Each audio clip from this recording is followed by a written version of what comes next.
that took me almost my half day just to get those subscribe and bell icon pressed by you. I hope you know what you have to do now. Anyways, jokes apart, I am reviewing the Redmi Note 10 in this video. This is one of the 3 devices that was launched, so there is a Redmi Note 10 and the 10 Pro. If you need the other devices to feature in our channel, then let me know in the comment section below. To know complete specification about the Note 10 Pro, do check out my website. Links are available in the description below. So without the further delay, let's get started with the unboxing.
Starting from the top, we have the IR blaster, speaker and a mic. Then turning to the right, we find the volume rockers and power button embedded with the fingerprint sensor. On the bottom is the USB Type-C port, headphone jack, secondary mic and speakers.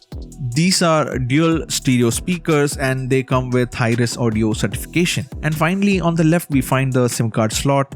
It is a dual SIM slot and SD card slot expandable up to 512 GB.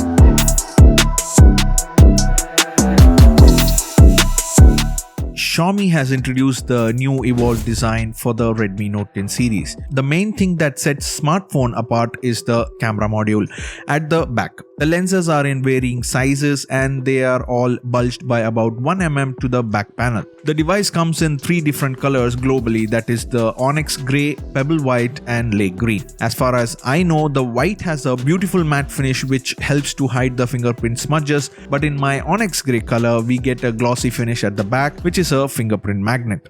Thanks to the 6.43 screen and its manageable bezel area makes the Redmi Note 10 easy to hold. Even one-handed, it is much easier to handle as well.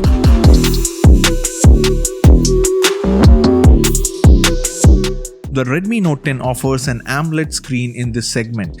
It also features an FHD Plus 2400 by 1080 pixel panel with a 100% coverage of the DCI-P3 white color gamut and a tiny punch hole at the top. While the 6.43-inch display is limited to 60 Hz in terms of refresh rate, the color accuracy and dynamic range are outstanding for the price. You can always customize the color profiles, but I feel that the default settings are good enough for any kind of viewing.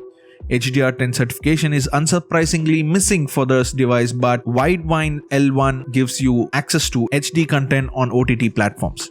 Redmi Note 10 also boasts almost 1100 nits of screen brightness, making outdoor viewing a piece of cake in the harsh sunlight. The 1100 nits can only be achieved by going to the settings, then the sunlight mode. You can adjust the color tone or switch to the reading mode, which makes everything appear warmer, which Xiaomi says can reduce eye strain.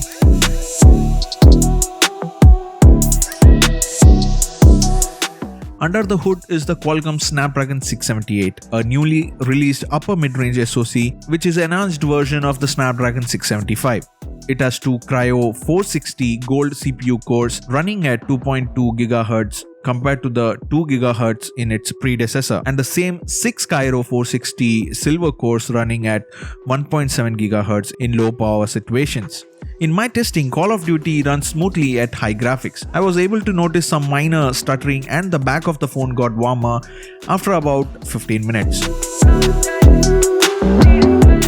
There are either 4GB or the 6GB of LPDDR4X RAM and 64GB or 128GB of UFS 2.2 storage based on which variant you choose. In case you're liking this video, don't forget to like, share and subscribe to my channel, and also follow me on my social media handles.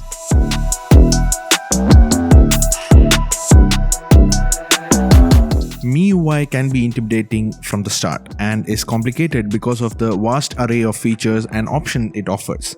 But once you have started using it, you will grow to like it. Reachability, gestures, button shortcuts for commonly used functions, and sidebar like that work without a hitch.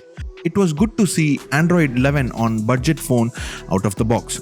The latest Android version brings new features, but MIUI's iOS style center is very useful for certain tasks.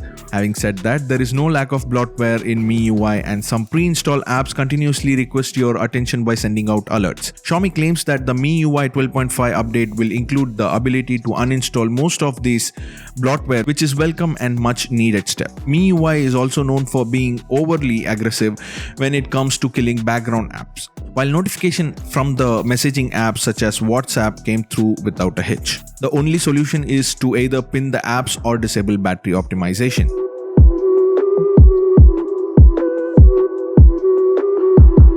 The cameras on the rear have a quad camera setup with a 48 megapixel primary sensor.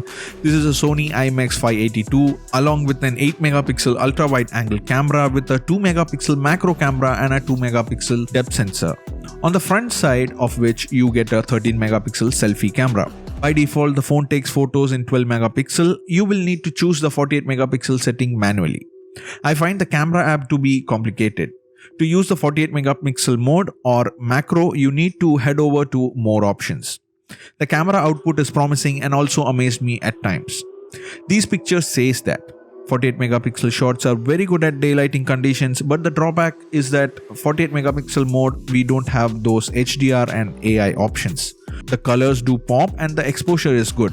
Between the wide and the regular mode, we can see a huge color shift. Even these are noticed in many devices, but personally speaking, this one seems to be huge. The phone doesn't oversaturate like most models in this price range do.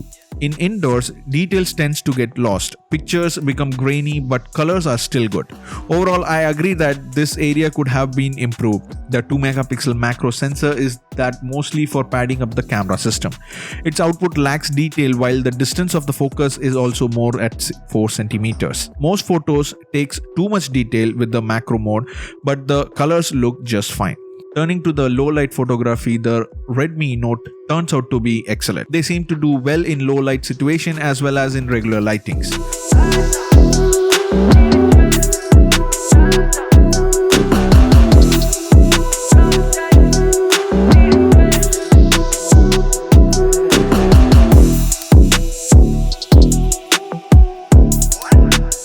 The Note 10's front camera focuses a lot on sharpening the face, although a constant dynamic range is maintained. The skin tone, sometimes it is a hit or miss. The portrait modes get the subject detail and color tone just right. This is a selfie video shot on the Redmi Note 10. You see a good exposure or no? Let me know in the comment section below.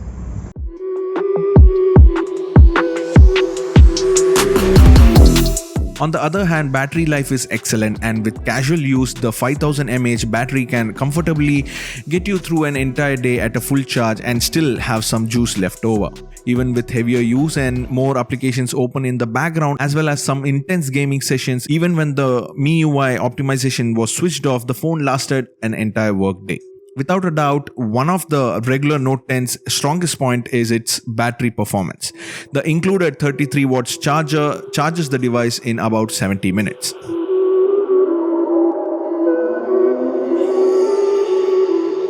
The fingerprint reader on the side and the face unlock works extremely well. They are snappy, which I like the most.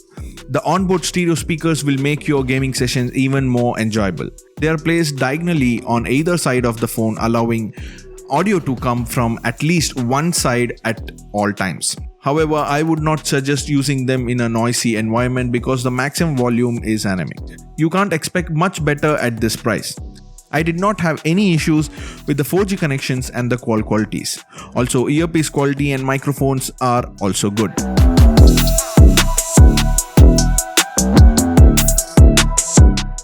For me, I didn't find any major issues with the Redmi Note 10. Especially for the price, it excels in many aspects.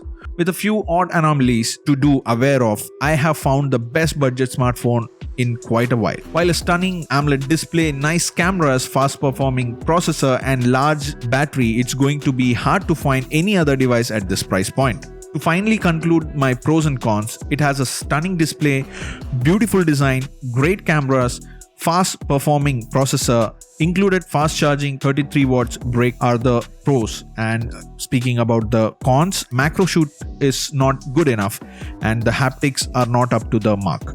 On screen now you can see the offer price in Bahrain and some of the great freebies that are going to be available with these devices.